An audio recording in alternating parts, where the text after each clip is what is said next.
Sa una na mo nga silingan, may asawang nga perti kayaw-yawan.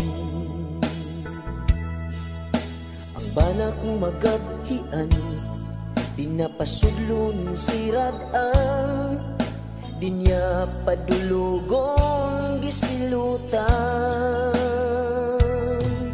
Alahubog po niya nga bana, sa bintana musaka. Pag-abot niya sa sulod, magsuka. Imong asawa wa na'y ayuni, ug layas hawa diri. Imong gisukahan atong katri.